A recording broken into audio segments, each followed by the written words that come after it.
Era un día común en Jerusalén. El sol castigaba las calles polvorientas, mientras Isaías caminaba en dirección al templo. Su corazón estaba pesado. El rey Uzías, que había gobernado por más de medio siglo, acababa de fallecer. Una era de prosperidad llegaba a su fin, dejando un vacío de liderazgo y un futuro incierto para Judá. Isaías entró en el templo buscando consuelo. Poco sabía él que estaba a punto de vivenciar algo que cambiaría no solo su vida, sino el rumbo de la historia. Mientras se arrodillaba para orar, lo extraordinario sucedió. De repente, el velo entre el mundo físico y el espiritual se rasgó. El techo del templo pareció abrirse, revelando una visión del propio trono celestial. Isaías quedó paralizado, apenas pudiendo respirar ante lo que veía. Allí estaba él, el Señor de los ejércitos, sentado en un trono alto y sublime. Su gloria era tan intensa que llenaba no solo el templo, sino todo el universo. Pero no fue solo la visión de Dios lo que dejó a Isaías sin palabras. Alrededor del trono, vio criaturas como jamás había imaginado existir. Eran los serafines, seres celestiales de pura luz y fuego. Cada uno tenía 6 alas, con 2 cubrían el rostro, con 2 cubrían los pies y con 2 volaban. El profeta observó maravillado, mientras estas criaturas volaban alrededor del trono, clamando unas a otras en voces que resonaban por toda la eternidad. Santo, santo, santo es el Señor de los ejércitos, toda la tierra está llena de su gloria. A cada proclamación, los umbrales de las puertas temblaban y el templo se llenaba de humo. Isaías cayó de rodillas, tomado por un temor que alcanzaba lo más profundo de su alma. ¿Cómo podía él, un simple mortal, estar ante tanta santidad? Las palabras salieron de su boca casi sin querer. ¡Ay de mí! Estoy perdido. Soy un hombre de labios impuros, y habito en medio de un pueblo de labios impuros, y mis ojos han visto al Rey, el Señor de los ejércitos. Fue entonces cuando algo increíble sucedió. Uno de los serafines voló hacia Isaías, trayendo una brasa viva que había tomado del altar. La criatura celestial tocó los labios del profeta con la brasa y dijo: «Mira, esto ha tocado tus labios, su culpa ha sido removida y tu pecado perdonado». El corazón de Isaías, que antes estaba lleno de miedo, ahora rebosaba de paz y propósito. Escuchó la voz del Señor diciendo: «¿A quién enviaré? ¿Quién irá por nosotros?». Sin pensarlo 2 veces, el profeta respondió: «Aquí estoy, envíame a mí». Este encuentro con los serafines y la visión del trono celestial marcaron el inicio de la misión profética de Isaías. Sus palabras, inspiradas por esa experiencia increíble, resonarían a través de los siglos, trayendo esperanza, advertencia y, sobre todo, una nueva comprensión de la grandeza y santidad de Dios. Vamos a sumergirnos más profundamente en el misterio de los serafines. Estas criaturas celestiales son tan fascinantes como enigmáticas. El nombre serafín proviene de la palabra hebrea saraf, que significa quemar. Entonces, literalmente, los serafines son los ardientes, o los que queman. Imagina seres hechos de puro fuego celestial, brillando con una luz tan intensa que ningún ojo humano podría soportar mirar directamente. Esa naturaleza ígnea de los serafines no es casualidad. Simboliza la pureza absoluta y la intensidad de la presencia divina. Así como el fuego purifica el metal, removiendo todas las impurezas, los serafines representan la santidad total de Dios, que consume todo lo que no es puro. Pero los serafines no son solo fuego destructivo, son fuego que ilumina, que calienta, que trae vida. Piénsalos como manifestaciones vivas del amor ardiente de Dios, un amor tan intenso y puro que se asemeja a llamas celestiales. La apariencia de los serafines es algo que desafía nuestra imaginación. La Biblia no nos da una descripción detallada de su forma, solo nos cuenta sobre sus 6 alas. Esto ha dejado a artistas y visionarios a lo largo de los siglos libres para imaginar cómo podrían ser estos seres. Algunos los han retratado como ángeles humanoides, envueltos en llamas. Otros los han imaginado como criaturas más abstractas, haces de luz y fuego en constante movimiento. Lo que sabemos es que son criaturas de extrema belleza y poder. Su presencia es tan impresionante que hasta el propio profeta Isaías, un hombre de gran fe, quedó completamente atónito al verlos. Imagina lo que sería estar en la presencia de seres que pasan la eternidad contemplando directamente la gloria de Dios. Los serafines nos recuerdan que hay mucho más en el universo de lo que podemos ver o entender. Expanden nuestra percepción de la creación de Dios, mostrando que el mundo espiritual es tan real y vibrante como el mundo físico que nos rodea. En un universo donde los serafines existen, lo extraordinario se vuelve posible y los milagros ya no parecen tan distantes. Una de las características más intrigantes de los serafines son sus 6 alas. Cada par de alas tiene un propósito específico, y juntas nos cuentan una historia sobre la naturaleza de estos seres celestiales y sobre cómo debemos relacionarnos con Dios. Con el primer par de alas, los serafines cubren sus rostros. Esto puede parecer extraño a primera vista. ¿Por qué criaturas tan cercanas a Dios necesitarían ocultar sus rostros? La respuesta está en la santidad abrumadora de Dios. Incluso estos seres celestiales, puros y perfectos, no pueden mirar directamente la gloria completa de Dios. Ese gesto de cubrir el rostro es un acto de profunda reverencia y humildad. Piensa en esto como alguien que protege sus ojos al mirar al sol. La luz es simplemente demasiado fuerte para mirarla directamente. De la misma manera, la santidad de Dios es tan intensa, tan pura, que incluso los serafines necesitan protegerse de ella. Esto nos enseña una lección importante sobre nuestra propia aproximación a Dios. Si hasta los serafines muestran tal reverencia, ¿cuánto más nosotros, seres humanos imperfectos, deberíamos acercarnos a Dios con un profundo sentido de respeto y temor? No un miedo paralizante, sino un temor reverente que reconoce la grandeza y la santidad de Dios. Con el segundo par de alas, los serafines cubren sus pies. En la cultura del antiguo Oriente Medio, los pies eran considerados la parte más baja e impura del cuerpo. Al cubrir sus pies, los serafines están reconociendo su condición de criaturas ante el Creador. Por más elevados y gloriosos que sean, siguen siendo seres creados, infinitamente inferiores a Dios en majestad y poder. Este gesto también simboliza la prontitud para servir. Es como si los serafines estuvieran diciendo: estamos aquí, listos para hacer la voluntad de Dios en cualquier momento. Esto nos desafía a adoptar una actitud similar en nuestra propia vida espiritual. ¿Estamos listos para servir a Dios en cualquier capacidad a la que Él nos llame? El tercer par de alas se usa para volar. Esto representa la capacidad de los serafines para cumplir rápidamente las órdenes de Dios. Están en constante movimiento, siempre activos en el servicio divino. No hay pereza ni vacilación en su obediencia. Este vuelo continuo también puede simbolizar la naturaleza dinámica y activa del reino celestial. Contrario a la imagen estática que a veces tenemos del cielo, la visión de Isaías nos muestra un lugar de actividad constante, de adoración vibrante y servicio dedicado. Las 6 alas de los serafines, por lo tanto, nos cuentan una historia completa de adoración, reverencia profunda, humildad total y obediencia activa. Nos desafían a examinar nuestra propia adoración. ¿Incluye estos elementos? Nos acercamos a Dios con el debido respeto, reconociendo nuestra posición como criaturas, y estamos listos para actuar en obediencia a sus órdenes. El sonido que llena el trono celestial no es el de arpas suaves o coros angelicales, como muchos imaginan. Es un clamor poderoso, una declaración que resuena por toda la eternidad. Santo, santo, santo es el Señor de los ejércitos. Toda la tierra está llena de su gloria. Este clamor triple de los serafines es más que un simple elogio. En la cultura hebrea, repetir algo 3 veces era una forma de expresar el superlativo absoluto. Al declarar la santidad de Dios 3 veces, los serafines están proclamando que Él es incomparablemente santo, separado de toda la creación en su perfección moral absoluta. Pero, ¿qué significa realmente ser santo? La palabra hebrea para santo, kadosh, lleva la idea de separación, de ser totalmente otro. Cuando se aplica a Dios, significa que Él es completamente diferente de todo lo demás que existe. Está por encima y más allá de toda la creación, perfecto en todos los sentidos, libre de cualquier mancha o imperfección. Esa santidad no es solo un atributo de Dios entre muchos otros, es la esencia de quién es Él. Todos los demás atributos de Dios, su amor, su justicia, su misericordia, fluyen de su santidad fundamental. Es por eso que los serafines no claman amor, amor, amor, o poder, poder, poder, sino santo, santo, santo. El clamor de los serafines nos recuerda que la santidad de Dios no es una verdad abstracta o un concepto teológico árido. Es una realidad viva y palpitante que llena el universo.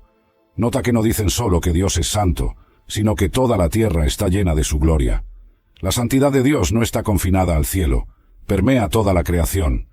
Esto tiene implicaciones profundas para cómo vemos el mundo a nuestro alrededor. Si toda la tierra está llena de la gloria de Dios, entonces cada parte de la creación, desde las galaxias distantes hasta las más pequeñas partículas subatómicas, lleva un reflejo de la santidad divina. Esto nos llama a una nueva apreciación y respeto por todo el mundo natural. El clamor incesante de los serafines también nos enseña algo sobre la naturaleza de la verdadera adoración. Estos seres celestiales no se cansan de proclamar la santidad de Dios. Su adoración no es una obligación tediosa o un ritual vacío, sino una respuesta espontánea y continua a la gloria que contemplan. Esto nos desafía a repensar nuestra propia adoración. ¿Con qué frecuencia se vuelve rutinaria o sin vida? Los serafines nos muestran que la verdadera adoración brota de una percepción constante de la santidad y la gloria de Dios. Es algo que debería permear cada aspecto de nuestras vidas, no solo los momentos de culto formal. El clamor de los serafines también sirve como un recordatorio constante de la realidad espiritual que existe más allá de nuestro mundo físico. En medio de las distracciones y preocupaciones de la vida cotidiana, es fácil perder de vista las verdades eternas. Pero los serafines continúan su clamor, recordándonos la santidad y majestad de Dios. Estemos conscientes de ello o no. La escena que Isaías presenció no era solo visual y auditiva. Involucraba todos los sentidos, creando una experiencia totalmente inmersiva de la presencia divina.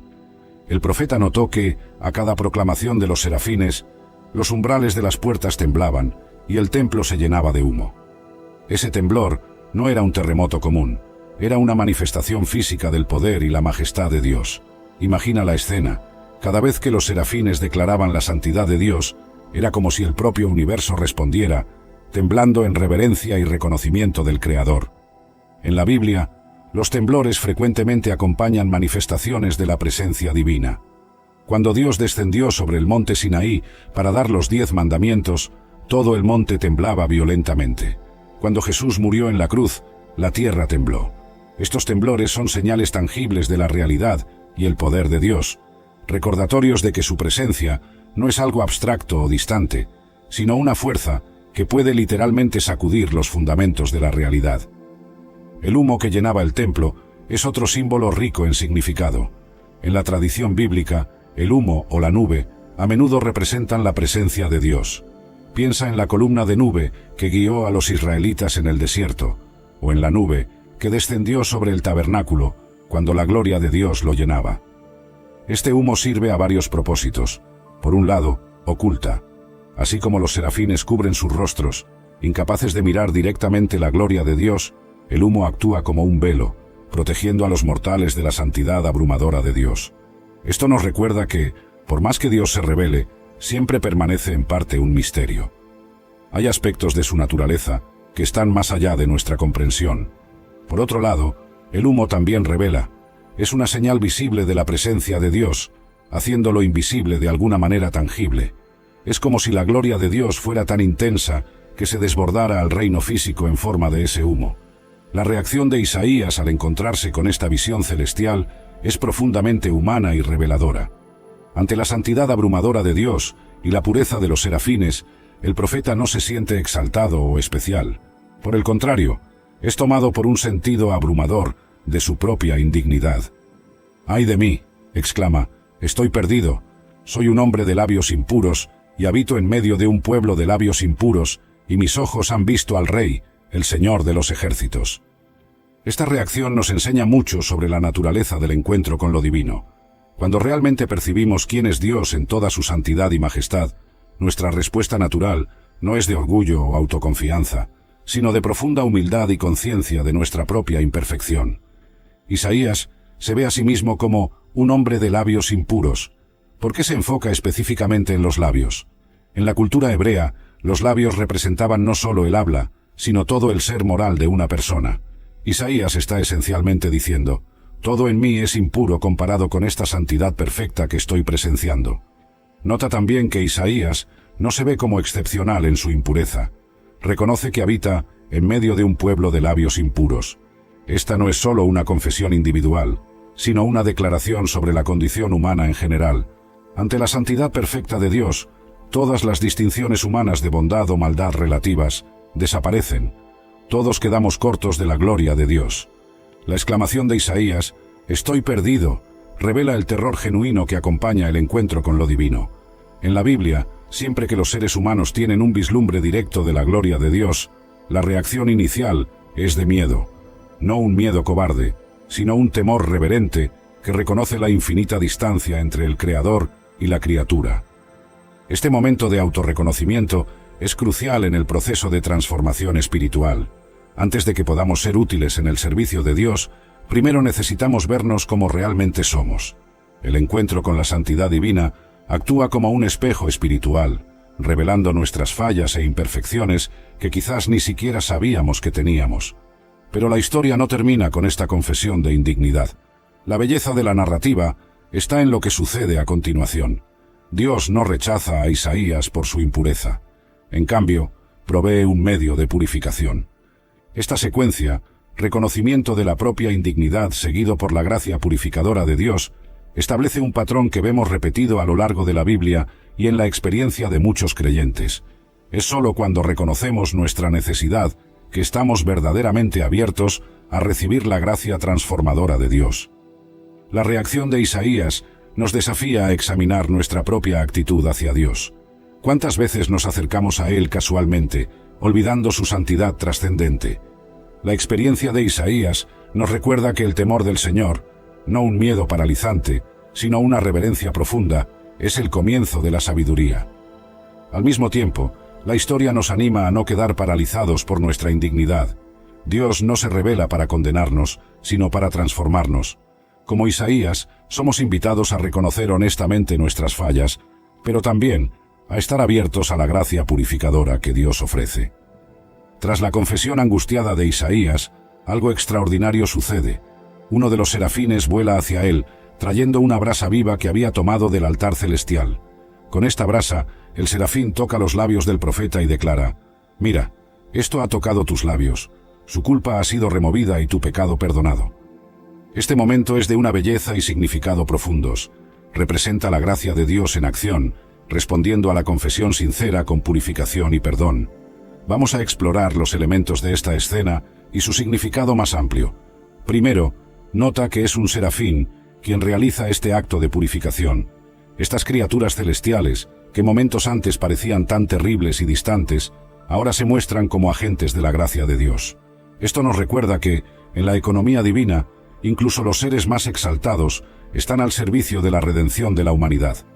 La brasa viva es un símbolo poderoso. El fuego, en la Biblia, frecuentemente representa la presencia purificadora de Dios. Piensa en la zarza ardiente de Moisés o en las lenguas de fuego en Pentecostés. Este fuego celestial tiene el poder de consumir lo que es impuro y refinar lo que es precioso. El hecho de que la brasa provenga del altar es significativo. En el sistema de adoración del Antiguo Testamento, el altar era donde se ofrecían sacrificios para la expiación de los pecados. Esta brasa, por lo tanto, representa el poder purificador del sacrificio divino. Es un presagio del sacrificio final de Cristo, que removería el pecado de una vez por todas. El toque en los labios de Isaías es un acto de gracia específica y personal. Dios no purifica al profeta de manera genérica o a distancia. Toca exactamente el punto de necesidad confesado por Isaías, sus labios impuros. Esto nos recuerda que Dios conoce nuestras luchas específicas y ofrece gracia hecha a la medida para nuestras necesidades particulares. Las palabras del serafín son una declaración poderosa de perdón y restauración. Su culpa ha sido removida y tu pecado perdonado. Nota el tiempo pasado, es un acto completo. No hay período de prueba, no hay penitencia que cumplir. La purificación es instantánea y total. Este acto de purificación transforma completamente a Isaías. Hay momentos en la vida en los que todo parece derrumbarse. Cuando no hay comida, ni fuerzas, ni fe. Cuando las puertas se cierran, el cuerpo se quiebra y solo queda una pregunta suspendida en la oscuridad. Dios, ¿aún sigues ahí? Esta es la historia de un joven que no tenía nada, sin dinero, sin oportunidades y sin respaldo. Solo una madre enferma, un corazón que no se rendía y una fe temblorosa que aún se aferraba a lo invisible. Lo que ocurrió al final fue un milagro que jamás imaginó. En un pueblo lejano, tan pequeño que ni siquiera aparecía en los mapas, vivía un joven llamado Samir. Su casa no era más que un rectángulo de barro agrietado, techado con láminas oxidadas que cantaban cuando llovía. Adentro, la vida transcurría despacio, con silencios largos y una fe que resistía como una vela encendida en medio del viento. Samir tenía 17 años, pero su rostro cargaba la sombra de alguien que había vivido mucho más. Sus manos eran ásperas, sus pies duros por andar descalzo en caminos de tierra y piedra. Su madre, postrada en un viejo catre de madera, llevaba años luchando contra una enfermedad que le robaba el aliento, pero no la esperanza. Cada mañana, aún con fiebre y temblores, ella alzaba la voz con una oración temblorosa.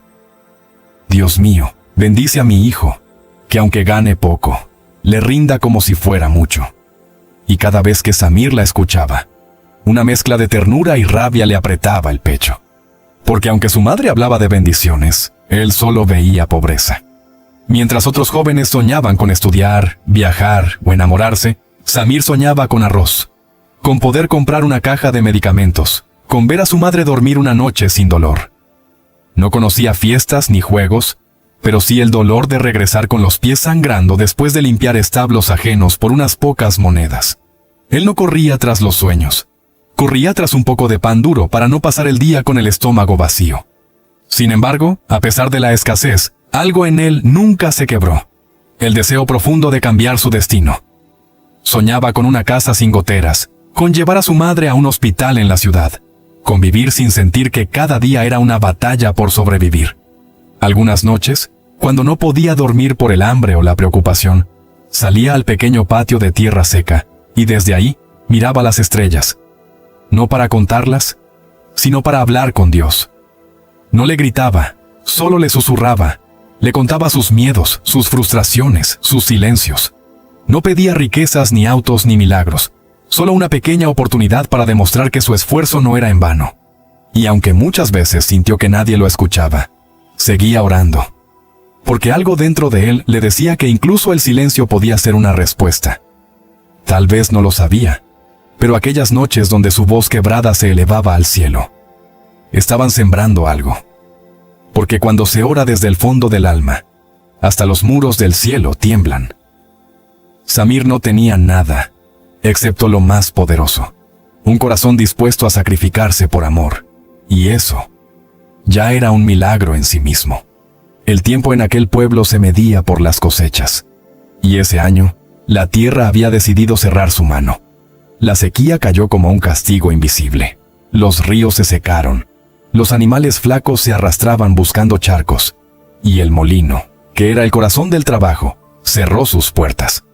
Las calles, antes llenas de voces y pregones, se fueron quedando en silencio. Los niños dejaron de jugar, porque ya no había pan que repartir al final del día. Las mujeres cosían remiéndose en la ropa, rezando en voz baja para que la tormenta de la miseria no se llevara a sus hogares. Y los hombres caminaban con la mirada perdida, preguntándose qué le dirían a sus familias cuando regresaran sin nada. Samir, como todos, buscaba empleo de sol a sol. Golpeaba puertas, ofrecía su fuerza, pero las respuestas eran siempre las mismas. Hoy no hay trabajo. Lo siento, hijo, ya no podemos pagar. Volvía a casa con las manos vacías, sintiendo que cada paso era más pesado que el anterior. Y lo más duro no era el hambre ni el cansancio, sino ver el rostro de su madre cuando entraba por la puerta. Ella, frágil como un suspiro, lo miraba con ternura y le decía con voz quebrada: «Mañana será mejor, hijo. Dios proveerá». Samir asentía, pero dentro de sí un torbellino lo ahogaba. ¿Qué pasaba si ese mañana nunca llegaba? ¿Y si la oración de su madre se estrellaba contra un cielo mudo? Una noche, mientras escuchaba el crujido del techo por el viento seco, tomó una decisión difícil. Pensó en dejar el pueblo. La ciudad estaba lejos, llena de peligros y desconocidos, pero también llena de oportunidades. Allí aún se movía el comercio. Allí quizás podría ganar lo suficiente para traer medicinas de verdad, pan fresco, carne, leche. El precio, sin embargo, era cruel. Dejar a su madre sola. Durante días guardó silencio, debatiéndose en su interior. La idea lo atormentaba. ¿Y si al irse algo le ocurría a su madre? ¿Y si al quedarse ella terminaba de consumirse sin remedios? Finalmente, una mañana, con los ojos enrojecidos de tanto pensar, buscó a una vecina anciana, una mujer que conocía a su madre desde la juventud. Ella, conmovida por la situación, le ofreció ayuda. «Ve, hijo, yo cuidaré de tu madre. No está bien que cargues solo con todo este peso. Samir escuchó esas palabras como quien recibe un vaso de agua en medio del desierto. Aún así, el alma le dolía. Porque las promesas que uno hace desde el amor son cadenas invisibles, pesadas, sí, pero también sagradas. Al caer la tarde se sentó junto al lecho de su madre. Le tomó la mano, áspera y frágil, y con voz entrecortada le explicó el plan. «Madre, iré a la ciudad a trabajar. No quiero dejarte, pero no puedo seguir así. Una vecina buena se quedará contigo mientras voy y vuelvo». Ella lo escuchó en silencio, con lágrimas rodando por sus mejillas, y cuando él terminó, le susurró: «Hijo, haz lo que creas necesario. Pero prométeme algo, que no perderás tu bondad en el camino. El mundo allá afuera es duro, pero tú tienes un corazón más fuerte que todo eso». Samir no pudo contenerse. Se inclinó y la abrazó como si quisiera grabar ese instante en su piel. «Te lo prometo, madre. No importa lo que me cueste. Yo te sacaré de esta». Si estás disfrutando de esta historia, te invito a suscribirte, porque más del 95% de quienes ven nuestros videos aún no lo hacen, y tu apoyo nos ayuda a llevar estas enseñanzas a muchos más corazones. Desde entonces, su vida cambió. Cada madrugada, antes de que el sol asomara, emprendía el camino hacia la ciudad. Caminaba kilómetros, pedía aventones cuando podía, y en el mercado se ofrecía para cualquier tarea: cargar sacos, limpiar pisos, mover cajas, descargar mercancía. Regresaba de noche, agotado hasta los huesos, pero con una pequeña bolsa de comida o con medicinas un poco mejores. Era una rutina inhumana. Lloviera o hiciera calor abrasador, Samir nunca faltaba. Hubo noches en las que llegó empapado, con los pies llenos de lodo, otras con fiebre, otras sin probar bocado. Pero siempre entraba a su casa con una sonrisa fingida para no preocupar a su madre. Lo que nadie sabía era que muchas veces se derrumbaba en el patio, solo, mirando las estrellas como cuando era niño, y murmuraba en voz baja: «Señor, no me dejes rendirme, dame fuerzas aunque sean prestadas». Así fue como su promesa se convirtió en su cruz, pero también en su motor. Y aunque el cansancio lo partía en 1000 pedazos, Samir seguía de pie, porque las promesas que nacen del amor se sostienen incluso con los pies heridos y el corazón sangrando. La ciudad había sido dura con Samir. Ese día había cargado más cajas de lo habitual, bajo un calor sofocante, que le resecó la garganta y le dejó los pies ardiendo. Regresaba tarde, con una pequeña bolsa de pan y medicina. El cielo ya comenzaba a oscurecerse, cuando lo dejó atrás el último bus, que lo acercaba al borde del pueblo. Faltaban aún varios kilómetros a pie, pero entonces el cielo gruñó como una bestia herida. El primer relámpago partió el horizonte, y un viento helado se levantó de la nada. En minutos, el camino de tierra se convirtió en barro, y las ramas de los árboles comenzaron a sacudirse, como si quisieran arrancarse de raíz. A la entrada del pueblo vecino, encontró a sus amigos Karim y Faisal, refugiados bajo el techito de un almacén cerrado. Ambos lo vieron empapado, y al instante supieron que intentaría continuar. «Ah, hermano, no vayas. Esta tormenta no es normal», dijo Karim, sujetándolo por el brazo. «Hay tramos del camino que se están hundiendo. Quédate aquí esta noche, mañana vas con más calma», suplicó Faisal. Pero Samir no necesitó pensar. Solo había una imagen en su mente. Su madre, sola, esperando, con los ojos fijos en la puerta, resistiendo al sueño hasta ver su silueta cruzar el umbral. «¿Y si no llego? ¿Y si cree que me pasó algo?», dijo con voz firme, casi rota. «No puedo fallarle, no esta noche». Los muchachos guardaron silencio.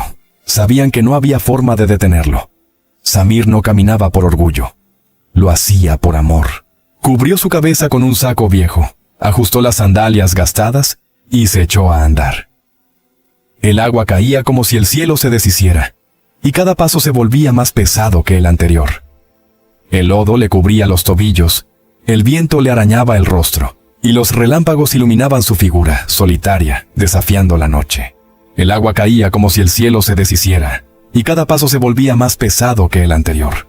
El lodo le cubría los tobillos, el viento le arañaba el rostro, y los relámpagos iluminaban su figura, solitaria, desafiando la noche.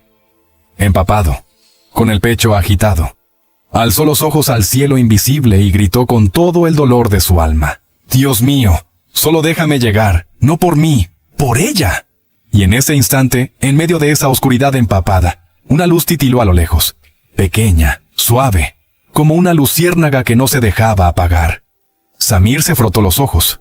Aquel sendero nunca había tenido casas, y sin embargo, la luz seguía ahí. Tembloroso, guiado por el instinto y una esperanza que aún no se rendía, siguió la luz. Al acercarse, distinguió una estructura antigua, de adobe y madera envejecida. Una mezquita diminuta, olvidada por el tiempo, estaba abierta. En su interior, una lámpara colgante oscilaba con la brisa. Sin pensarlo, Samir entró. El interior olía a madera mojada y aceite de lámpara. Se quitó los zapatos con respeto, cayó de rodillas sobre la alfombra gastada, y por unos segundos, solo respiró. No podía moverse más. Su cuerpo había tocado el límite, pero su alma, no. Y entonces, del rincón más oscuro del lugar, surgió una figura, un anciano de barba blanca, túnica sencilla, pasos lentos y mirada profunda. Se acercó sin miedo, sosteniendo una linterna. Se sentó junto a él, y con voz pausada dijo: «Solo hay dos razones para estar aquí a estas horas. O buscas refugio, o buscas respuestas». Samir, aún temblando, con las mejillas húmedas no solo por la lluvia, sino por lágrimas que no había pedido, murmuró: «Tal vez, ambas». Y sin más palabras, comenzó una conversación que cambiaría su vida para siempre. Dentro de aquella pequeña mezquita, el tiempo parecía haberse detenido. La tormenta seguía azotando el mundo exterior, pero dentro reinaba un silencio sagrado. La tenue luz de la lámpara colgante proyectaba sombras suaves en las paredes de barro, y el anciano, sentado a un costado, miraba a Samir con ojos que no juzgaban. Solo comprendían. Samir, aún temblando, con la ropa empapada y el alma exhausta, se dejó caer sobre la alfombra. El anciano se le acercó despacio y colocó una vieja manta sobre sus hombros. Luego, sin decir palabra, se sentó frente a él, cruzó las piernas y cerró los ojos. «¿Qué cargas, hijo?», preguntó finalmente con voz pausada, sin urgencia, como si cada palabra tuviera su propio peso. Y entonces, Samir habló, con una sinceridad que solo aparece cuando ya no queda nada que esconder. Le contó del hambre, de las jornadas de trabajo interminables, del dolor